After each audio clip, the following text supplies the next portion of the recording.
Nous sommes dans le livre de Matthieu aujourd'hui. Matthieu 3, le verset 1. Je lis la parole du Seigneur. En ce temps-là parut Jean-Baptiste, prêchant dans le désert de Judée. Il disait, répentez-vous car le royaume des cieux est proche. Jean est celui qui avait été annoncé par Ésaïe le prophète lorsqu'il dit, c'est ici la voix de celui qui crie dans le désert. Préparez le chemin du Seigneur, aplanissez ses sentiers. Parmi ceux qui sont nés de la femme, parmi ceux qui sont nés de femme, il n'en a point paru de plus grand que Jean-Baptiste. Cependant, le plus petit dans le royaume des cieux est plus grand que lui. Or, lorsqu'on célébra l'anniversaire de la naissance d'Hérode, la fille d'Hérodias dansa au milieu des convives et plut à Hérode, de sorte qu'il promit avec serment de lui donner ce qu'elle demanderait. À l'instigation de sa mère, elle dit, donne-moi ici sur un plat la tête de Jean-Baptiste. Le roi fut attristé, mais à cause de ses serments et des convives, il commanda qu'on la lui donne. Et l'ange lui dit, ne crains point, Zacharie, car ta prière a été exaucée. Ta femme Élisabeth enfantera un fils et tu lui donneras le nom de Jean. Il sera pour toi un sujet de joie et d'allégresse. Et plusieurs se réjouiront de sa naissance, car il sera grand devant le Seigneur. Et ne boira ni vin, ni liqueur enivrante. Et il sera rempli de l'Esprit Saint dès le sein de sa mère. Parole du Seigneur. Est-ce qu'on peut acclamer pour cette portion des Écritures? Amen. Amen. Que Dieu vous bénisse abondamment. Nous allons partager une courte pensée très rapidement sur l'école de Jean-Baptiste. Jean-Baptiste est un prophète de la Bible qui a reçu son ministère depuis le sein de sa mère. La Bible vient de mentionner dans le livre de Luc 1 que Jean était rempli de l'esprit depuis le ventre de sa mère. Il est arrivé dans les Écritures plusieurs cas similaires, comme avec Gédéon qui avait été consacré depuis le ventre de sa mère. Ainsi, sa destinée était de devenir un prophète de l'Éternel. Mais Jean vient travailler dans des circonstances très difficiles. Il vient dans un temps où ça faisait énormément d'années, 400 et quelques ans, que Dieu n'était pas en train de parler au peuple. Il était comme celui qui devait faire la médiation entre l'ancienne et la nouvelle alliance. Et il était unique en son genre. Et la Bible promet que cet enfant serait grand. Donc la grandeur. Mais quelle est la manière dont la Bible définit la grandeur? Parce que sur la terre, chaque humain a une définition de la grandeur. Chacun de nous a une image de ce que serait la grandeur. Chacun de nous, en grandissant, avait une certaine idée de ce qu'il devait devenir. Chacun de nous avait une perspective. Et le désir d'être grand, c'est quelque chose de naturel. C'est quelque chose d'inné. Lorsque vous demandez à un enfant ce qu'il voudra devenir, il va toujours chercher un grand travail. Un travail honorifique. Un travail qui mérite l'approbation des hommes. Qui mérite le respect des hommes. Et selon les hommes, Ils ont conçu une certaine manière de voir ce qu'est la grandeur. Mais dans la parole de Dieu, nous lisons que Jean était en train de se nourrir des sauterelles et du miel sauvage. Il s'habillait en peau d'animaux. Où est donc la grandeur que Dieu avait promis à cet homme? Je voudrais que nous retenions quelque chose de très important. Dieu ne définit pas la grandeur selon les hommes. Les hommes définissent la grandeur selon leur mérite. C'est arrivé comme ça avec les disciples. Un jour en train de marcher, ils étaient en train de se discuter tout simplement parce que quelqu'un parmi eux cherchait à se faire grand et chacun d'eux voulait être plus grand que l'autre. Et lorsqu'ils arrivent, Jésus dit, mais de quoi il était question? Ils étaient incapables de parler.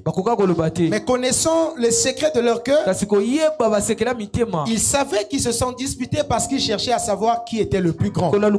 Certainement dans cette discussion, chacun essayait de vanter ses mérites. Vous n'êtes pas grand parce que vous avez fait beaucoup de miracles. Vous n'êtes pas grand parce que vous avez construit beaucoup de maisons. Vous n'êtes pas grand parce que vous avez une grande église. La preuve en est, Jean le Baptiste était dans le désert. Jean se trouvait dans un désert. Et Dieu reconnaît la grandeur dans Jean. Quel est finalement le type de grandeur que Dieu arrive à détecter dans Jean? Quel est le type de grandeur que Dieu arrive à distinguer dans Jean? Malgré son accoutrement, quelle est la grandeur que Dieu arrive à détecter dans Jean? Jean était celui qui criait dans le désert. Il était celui qui criait dans le désert. Et plusieurs personnes venaient vers lui. Il a dit, en ce temps-là parut Jean-Baptiste, prêchant dans le désert de Judée. Comment un homme dans le désert arrive à attirer plus de personnes qu'il le faut? Comment un homme dans le désert arrive à captiver l'attention de toutes ces personnes alors qu'il n'avait rien de spécial aux yeux des hommes? Lorsque Dieu doit travailler, il travaille à la manière de Dieu et non à la manière des hommes. Je me souviens de ce qui est écrit au sujet de Jésus. Il est apparu comme une faible plante. Comment l'arrivée d'un Messie peut ressembler à l'apparition d'une faible plante? La Bible dit qu'il n'avait ni beauté ni éclat pour attirer les regards. À cause de ça, nous l'avons dédaigné, nous l'avons éloigné de nous. Mais pourtant, la domination est sur son épaule. Pourtant, la gloire est sur lui. Comment la gloire peut arriver en forme d'agneau? Comment le Fils de la gloire peut arriver dans la maison des brebis? Quelle est donc la vue de Dieu concernant la grandeur? Quelle est la considération de Dieu sur ce sujet? Dieu ne regarde pas la grandeur selon les hommes. Dieu regarde la grandeur selon lui-même Dieu. Jean le Baptiste, qu'est-ce qu'il avait de spécial pour être celui qui devrait aplanir le chemin au Messie qui doit sauver l'humanité entière? Qu'est-ce qu'il avait de spécial? Et la Bible mentionne même que Jean n'a fait aucun miracle. Comment quelqu'un qui n'a fait aucun miracle, la Bible dit de lui qu'il est plus grand qu'un prophète? Il est plus qu'un prophète. Comment cet homme peut être plus qu'un prophète alors que sur son parcours il y a zéro miracle? Quel est l'élément clé qui fait de cet homme aussi spécial alors qu'aux yeux des hommes il n'y a rien? La Bible mentionne qu'il n'a fait aucun miracle. Comparé à Élie, qui en a fait 7. Comparé à Élisée, qui en a fait 14. Qui est donc Jean-Baptiste pour être plus grand que Élie et Élisée? Quelle est la qualité, quelle est la vue de Dieu au sujet de la grandeur? Comment un homme qui est apparu aussi de manière faible peut être considéré comme grand? Dieu ne considère pas la grandeur comme les hommes le considèrent. Voilà pourquoi il est important que tu ne cesses de t'auto-valoriser au-delà de la mesure. Simplement parce que tu te crois au-dessus des autres. Il y a plusieurs types de grandeur. Il y a des grandeurs comme ça où l'homme s'en procure lui-même. Tu es grand aux yeux de toi-même. Tu te considères grand aux yeux de toi-même. Les autres ne voient pas ce que tu vois. Mais toi-même tu te considères trop, au point de tomber dans l'orgueil. Il y a aussi la grandeur par procuration. Certaines personnes se considèrent grandes parce qu'ils côtoient des personnes qui sont grands. Ils ne se présentent jamais en leur propre nom. Lorsqu'il doit parler, il dit Ngazale qui intel. La grandeur par procuration. La personne n'est pas grande en soi, mais essaie d'être grand à cause des personnes qu'il côtoie. Cela n'est pas une grandeur. Cela n'est pas une grandeur. C'est de l'illusion. C'est ce qui envoie des personnes à se considérer à un certain niveau. La Bible dit, n'ayez pas une plus haute opinion de vous-même. Ne vous considérez pas trop à la hauteur. Ne vous surestimez pas au point de considérer les autres au plus bas de l'échelle. Au point de considérer les autres comme des moins que rien. Tellement vous êtes sachant que vous considérez grand. Cette grandeur est remarquée qu'à tes propres yeux. Dieu ne remarque pas cette grandeur. Alléluia. Amen. La grandeur qui vient de Dieu glorifie Dieu. La grandeur qui vient de Dieu glorifie le Dieu de la grandeur. Il dit à Abraham, je rendrai ton nom grand.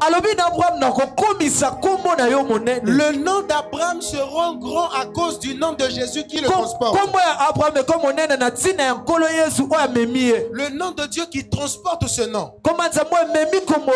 Et la Bible déclare, il sera appelé ainsi de génération en génération. Le Dieu d'Abraham, pas Abraham, mais le Dieu d'Abraham. Il y a un Dieu derrière la grandeur.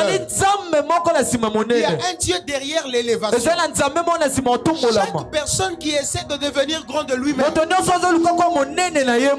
il s'est inscrit dans le chemin de l'échec. J'espère que le message est en train de passer. Alléluia. Amen. Qu'est-ce qui est donc dans la vie de Jean au point d'attirer toutes ces personnes vers lui? Vous l'avez lu comme moi dans Matthieu 11, dans le verset 8. Mais qu'êtes-vous allé voir? Un homme vêtu d'habits précieux. Voici ceux qui portent des habits précieux sont dans les maisons des rois. Vous n'êtes pas allé dans les maisons des rois. Vous êtes allé dans les déserts. Est-ce que dans les déserts il y a quelqu'un qui porte les habits précieux? Je ne pense pas. Qu'êtes-vous donc allé voir? Un prophète? Oui. Vous dis-je, et plus qu'un prophète. Plus qu'un prophète. Plus qu'un prophète. Car c'est celui dont il est écrit, voici j'envoie mon messager devant ta face pour préparer ton chemin devant toi. Et Jésus dit, je vous le dis en vérité, parmi ceux qui sont nés de femmes, il n'en a point paru de plus grand que Jean-Baptiste. Est-ce qu'on peut acclamer pour cette personne? Voici la première des choses que j'arrive à remarquer dans la vie de Jean-Baptiste. Qui lui rendent grand. Mais de quelle grandeur s'agit-il? La grandeur devant Dieu. N'essayez pas d'être grand devant les hommes sans que vous soyez grand devant Dieu.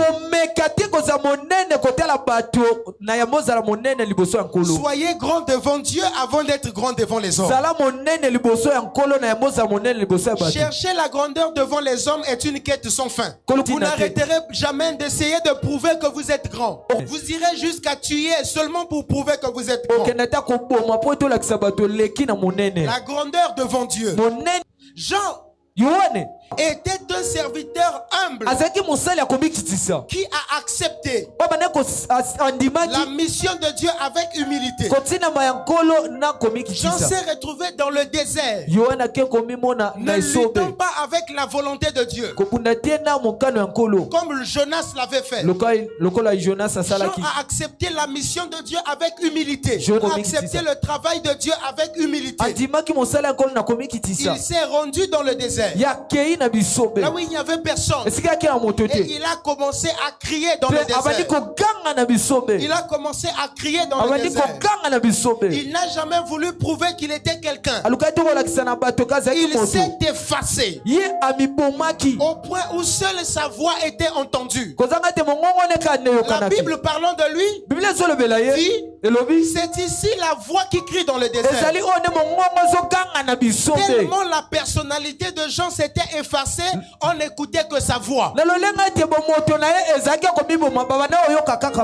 qui était resté remarquable, c'était sa voix. La Bible dit: c'est ici la voix qui crie dans le désert. Chers serviteurs et servantes de Dieu, ne vous considérez pas grand parce que vous avez fait tel ou tel exploit. Considérez-vous grand parce que vous êtes humble devant Dieu. C'est là la marque des vrais serviteurs de Dieu. Si vous n'êtes pas humble, vous n'êtes pas serviteur de Dieu. La Bible déclare: Dieu fait grâce aux humbles et résiste aux orgueilleux. Vous ne pouvez pas prétendre être en train de servir Dieu et vous revêtir de l'orgueil au point où les autres n'existent plus devant vous. Vous devez rester humble, quel que soit le niveau d'exploit que vous pouvez faire.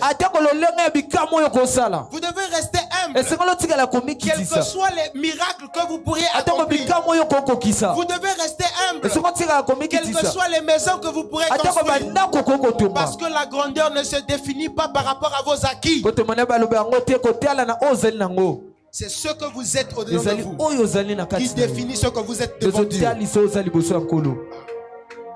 Alléluia. Amen.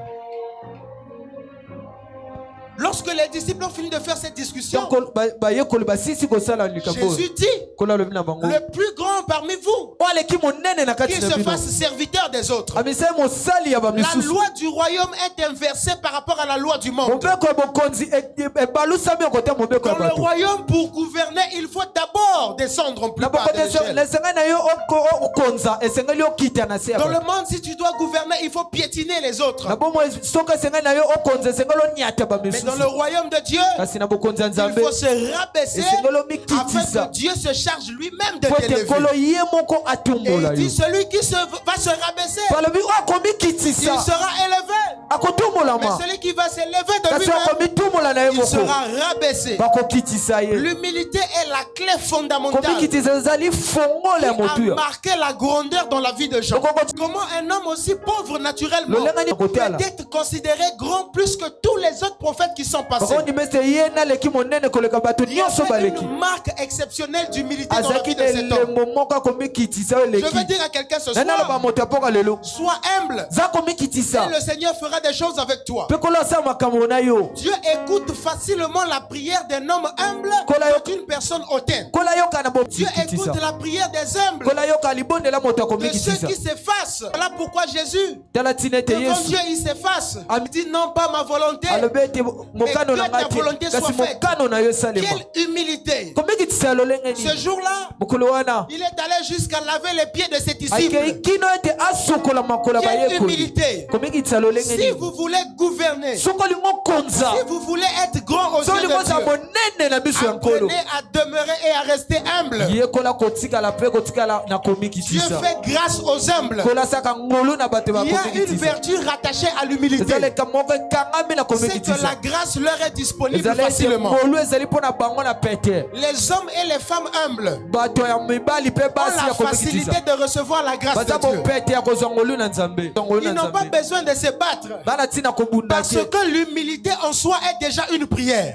Un homme humble, même avant qu'il ne prononce un mot, son humilité a déjà attiré la grâce de Dieu vers lui. Parce que Dieu a promis de faire grâce à ceux qui sont humbles.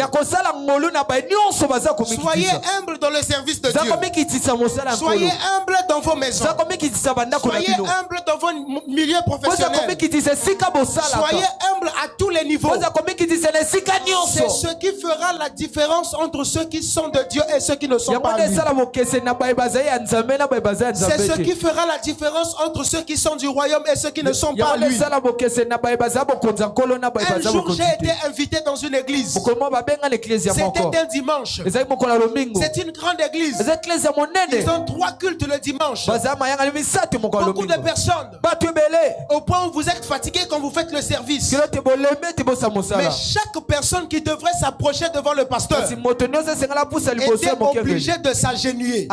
J'ai vu des frères se salir des habits parce qu'ils sont venus devant le pasteur. Lorsque tu dois parler à la femme du pasteur, il faut t'agenouiller. Et j'étais là debout. J'ai vu un frère essayer de me parler et il venait en s'agenouillant. Je me suis déplacé. Qui suis-je pour prendre la gloire qui est à Dieu? Tu n'adoreras que l'Éternel ton Dieu. À partir de ce jour-là, j'ai dit je ne remettais plus mes pieds dans cette église. Je ne crois pas que cet homme soit véritablement homme de Dieu. Ce manque d'humilité, cette arrogance, au point de se considérer tellement puissant. Comment des grands papas, des pères de famille, prétendent qu'il pour parler à son pasteur, il faut s'agenouiller. À la femme du pasteur, il faut s'agenouiller. Il ne reste plus qu'à s'agenouiller devant les enfants du pasteur. Ce n'est pas ce que la Bible nous dit. Jésus s'asseyait et mangeait avec ses disciples. C'est ça la marque d'un serviteur de Dieu. Vous n'avez pas besoin de dire Seigneur, montre-moi si c'est un vrai, si c'est un faux. Regardez son niveau d'humilité. Regardez son niveau d'humilité. J'ai dit je ne remettrai plus mes pieds dans cette église. À moins que ce pasteur se répande et change ses habitudes. Alléluia. Amen. Alléluia. Amen. L'humilité, c'est ce qui confirme. C'est ce qui affirme. C'est ce qui agrée le ministère d'un vrai serviteur de Dieu. Et c'est cette marque d'humilité qui avait été considérablement constatée dans la vie de Jean. Sans faire de miracle, on dit qu'il est plus grand que tous ceux qui sont passés. Alléluia. Amen. L'humilité est une puissance. L'humilité est une force. L'humilité, c'est aussi savoir écouter les autres. Vous n'êtes pas petit parce que vous êtes humble. Bien au contraire, vous êtes grand à cause de votre humilité. Deuxième des choses, l'honnêteté, la vérité. Être honnête. Vous ne serez pas grand si vous n'êtes pas honnête. Vous ne serez pas grand si vous ne savez pas dire la vérité. Vous ne serez jamais grand si vous ne pouvez pas dire la vérité. Si vous ne pouvez pas parler en toute franchise. Vous pouvez penser qu'une personne qui vous dit la vérité est contre vous. Mais je vais vous dire quelque chose ce soir. Ceux qui vous disent la vérité sont des personnes qui vous aiment vraiment. Alléluia. Ce n'est pas toutes les personnes qui vous soutiennent qui sont avec vous. Certains soutiens relèvent de l'hypocrisie. Vous devez aimer des personnes autour de vous qui vous disent la vérité. Des personnes autour de vous qui vous disent la vérité. Qui parlent en toute franchise. Jean était là dans le désert. Baptisant. Mais lorsque les pharisiens arrivaient, dans le but de cacher quelque chose, pourtant c'était des grands messieurs, ils n'avaient pas peur de dire: race de vipères, qui vous a appris à fuir la colère à venir. Si vous voulez être grand devant Dieu, apprenez à être franc. Apprenez à dire la vérité et cessez d'être hypocrite. La duplicité est un défaut étrange. Et Dieu n'agrée pas cela. Dieu n'agrée pas cela. Si vous êtes hypocrite envers les autres, souvenez-vous que vous récolterez que ce que vous avez semé. Celui qui sème alors l'hypocrisie doit de récolter l'hypocrisie. Soyez vrai dans vos relations. Cela marquera réellement si vous êtes enfant de Dieu. Et cela va déterminer votre grandeur aux yeux de Dieu. Alléluia. Est-ce que quelque chose passe ce soir? Est-ce que ça passe ce soir? C'était un homme franc. Et Jésus aussi était un homme franc qui disait la vérité, qui parlait aux pharisiens. Il n'avait pas froid aux yeux, mais sa manière de parler a rendu cet homme extraordinaire. Les hommes les plus éloquents ont dit: jamais homme n'a parlé comme cet homme. Vous savez parler, mais vous ne parlez pas sur la voie de la franchise. La franchise va toujours gagner sur le jeu de mots. Les jeux de mots, les petits discours, la franchise et la vérité vont toujours gagner. Soyez donc vrai avec vous-même et vous serez grand aux yeux de Dieu. Alléluia. Amen. Voici le dernier point. Comment un homme dans le désert, dans un endroit aussi sec, arrive à attirer autant de personnes vers lui? Qu'est-ce qu'il a d'extraordinaire? Qu'est-ce qu'il a d'extraordinaire? La prière. Dis avec moi la prière. Alléluia. Amen. Jean était un homme extraordinaire. Il était un homme extraordinaire. Et comment j'ai su que Jean était un homme extraordinaire? Comment j'ai su que l'école des gens était constituée par des méthodes de prière? Parce que les prières de Jean étaient réputées, au point où tout le monde savait que Jean sait prier. Un jour, les disciples de Jésus avaient besoin de savoir comment prier. Mais ils ne disent pas à Jésus de leur enseigner simplement la prière. Ils vont dire ceci: enseigne-nous à prier comme la comparaison. Comme Jean l'a enseigné à ses disciples. Jean était dans une école extraordinaire de prière. Et c'est la prière qui était capable d'attirer des hommes de toutes parts. C'est la prière qui était capable d'attirer des hommes de toutes parts. Celui qui sait prier, c'est celui qui sait faire briller son étoile. Lorsque ton étoile brille Même si ce sont des vêtements de peau d'animaux. Même si c'est le miel sauvage que tu bois. Même si ce sont les sauterelles que tu manges. La prière a la capacité de te faire briller et d'appeler les hommes de toute race vers toi.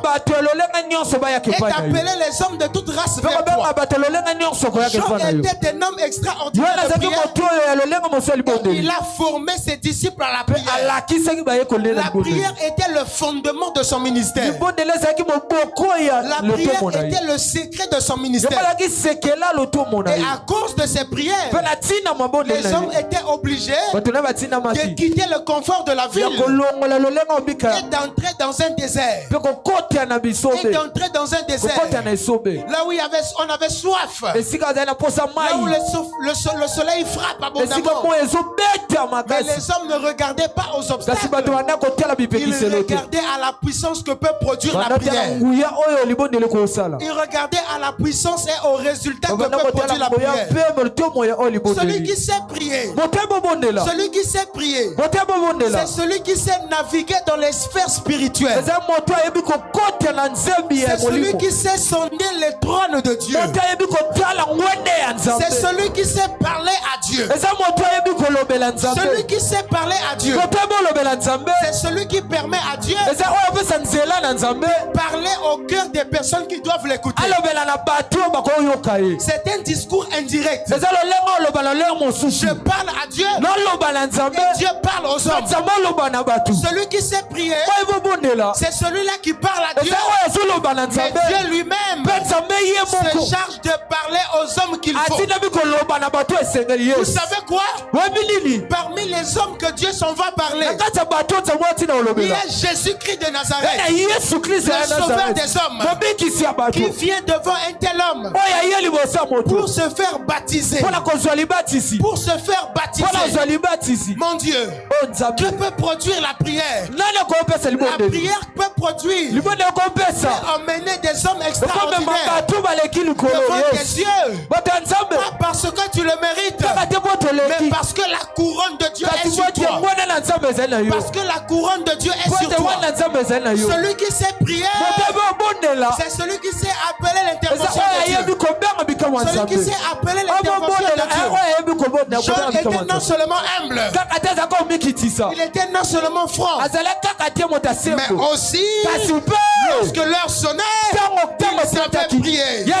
Que la parabasia patele que pato, chaka parato tapae, que la prayo katuta eto, kamantele bro sayaka, que la brachuye que parado, kamanta la brica palabase, que la bracuta rabate, karipa yakato, kaparika toyukata, que la maïva la brazekete, kunta baya parebo, shabaripa to, baya kapare tayuza, que mantari basukate, kaparika tayakato, que la masukate yato, shayabarike, korama lamanda, intalabrato, que la blusa, parimantea, kuma hebarakatua, que la supaeta, kuma eteroto, kabarika pasukato, kabarika pasea, patuya matula kateatosha, que pasupata, que paratata, que la masuketa, kuntavaya, en la manto yato, que la pasupa, que pato, que la prutaya, que mandire keto, que ratozia, que brazukate, que rataya, punte la kato, que ratoya, que paradosha, que vrasukapante, que ndamante leketo, carite le capuste bosha, apumaya mostavana, e capapariato, capazupete, mantoria vaso, palata, kuntapade, caparina mante yakato, kazupete, kaya, kunta retete, cosa pricato, que la pratea, que raprosoto, que la mantoria, que paratoya, kuntepra, kunteato, que la mancho, que la brezza, que terevosta, que remanto, que prakota, que prekete, kunta vato.